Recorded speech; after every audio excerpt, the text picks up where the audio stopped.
You can feel it before anyone ever says it. It's in the pause before they respond. In the way their smile lingers half a second too long, like it's rehearsed.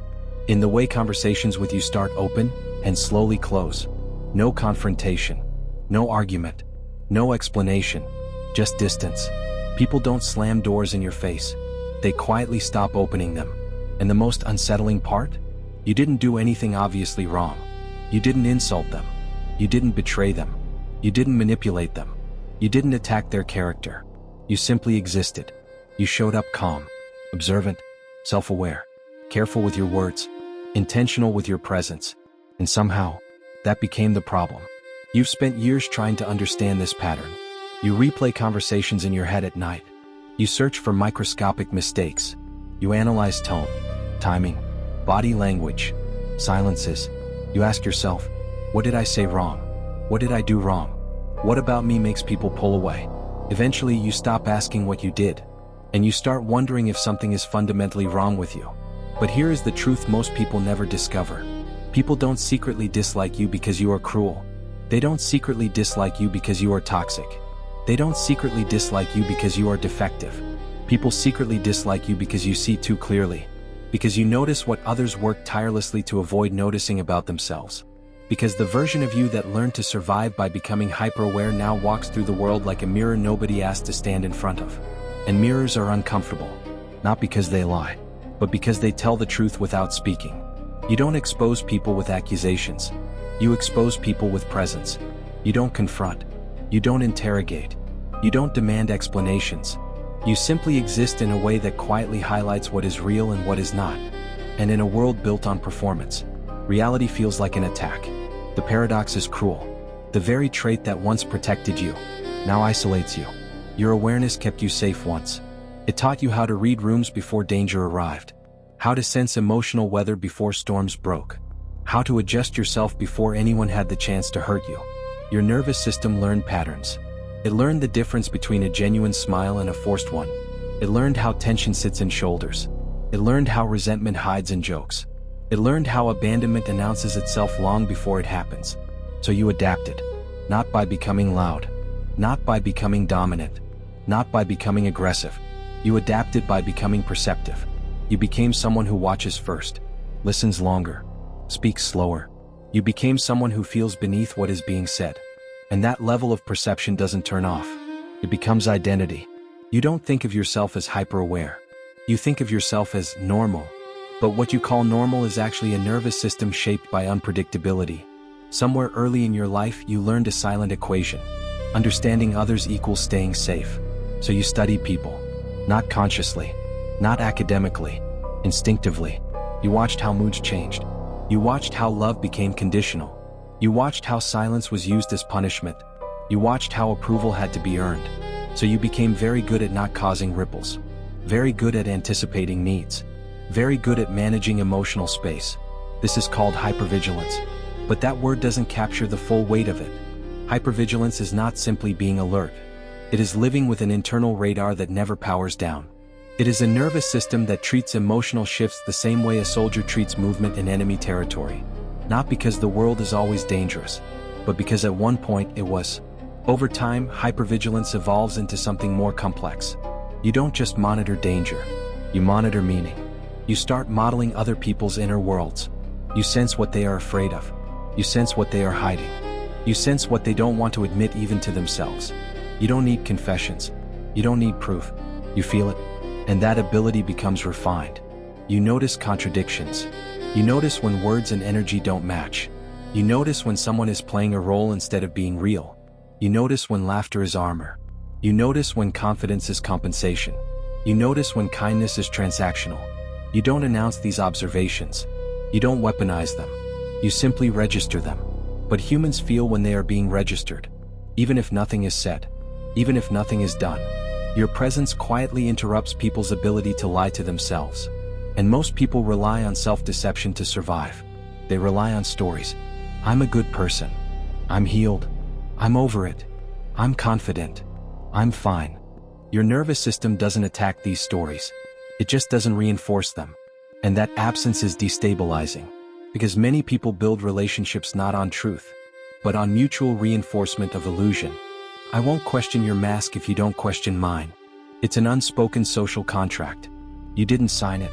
Not because you're rebellious. Not because you're superior. But because you never learned how to pretend convincingly. You learned how to survive honestly. So when you enter rooms, you don't mirror false energy.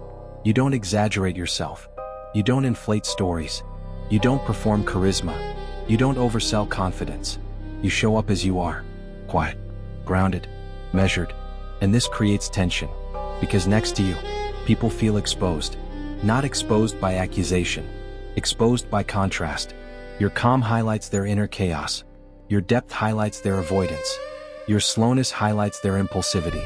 Your sincerity highlights their performance. They may not consciously understand this. They just feel uncomfortable. So their mind looks for a reason. They decide you're weird. They decide you're intense. They decide you're hard to read. They decide you're too quiet. They decide you're off. Not because any of those things are true, but because discomfort demands an explanation. And blaming you is easier than examining themselves. This is where the loneliness deepens. Because from your perspective, you were gentle. You were respectful. You were kind. You were considerate. You were careful not to overstep. And still, you were rejected. So you start shrinking. You start editing yourself. You start asking, maybe I should talk more. Maybe I should smile more. Maybe I should be more energetic. Maybe I should be lighter. Maybe I should be simpler. But no matter how much you adjust, the same pattern repeats. Because the issue was never your volume. It was your depth. You are deep in a shallow world. And shallow environments feel threatened by depth. Not because depth is aggressive, but because depth dissolves illusion. You didn't choose this awareness. It was forged. In moments when you had to read adults before you were old enough to understand them. In moments when you had to sense danger without being taught what danger looked like. In moments when your safety depended on emotional accuracy. You didn't become self-aware to be special. You became self-aware to survive. That matters, because it reframes everything. You are not broken. You are adapted. But adaptations come with costs. One of the costs is that you struggle with surface-level connections. Small talk feels hollow. Not because you're arrogant, but because you crave meaning. Another cost is that you attract wounded people. Because wounded people sense your capacity to hold pain. They feel your calm as permission to collapse. So they come, and they take, and sometimes, they leave without learning how to give. Another cost is that you over-explain yourself. Because you fear being misunderstood. Because misunderstanding used to be dangerous. Another cost is that you assume responsibility for other people's emotions, even when you did nothing wrong. Another cost is that you feel invisible. Not because you are unseen, but because you are not met. There is a difference. Being unseen means nobody notices you. Being unmet means people notice you, but cannot go where you live. That is a different kind of loneliness. Heavier, quieter, more isolating. Because you start to wonder, is there anyone who actually understands me? Not the version I present. Not the version I adjust into, but the real one, the slow one, the thoughtful one, the deep one, the one who feels too much and says too little. The answer is yes, but not many, and that scarcity hurts. Yet it does not mean something is wrong with you. It means you are wired for depth. Depth has always been rare. Depth has always been lonely, not because it is cursed, but because it requires courage most people are not ready to develop. Carl Jung once said, "People will do anything no matter how absurd to avoid facing their own soul." You face yours, daily. Sometimes unwillingly, sometimes exhausted, sometimes resentfully, but you face it. You sit with uncomfortable thoughts. You examine your motives. You question your patterns. You reflect on your wounds. You try to grow. Most people don't do this. They distract. They numb. They perform. They externalize. So when they encounter someone who has done inner work, it destabilizes their internal hierarchy, because they assumed maturity was about status, money, looks, power. You reveal maturity is about awareness, and awareness cannot be faked. This is why some people feel small around you, not because you make them small, but because they feel the distance between who they are and who they pretend to be. That gap hurts. Instead of crossing it, they step away from you. This is not your failure. This is their avoidance. Healing begins when you stop interpreting rejection as proof of defect, and start interpreting it as proof of mismatch. Not everyone is built to walk beside someone who is awake. Not everyone wants truth. Not everyone wants depth.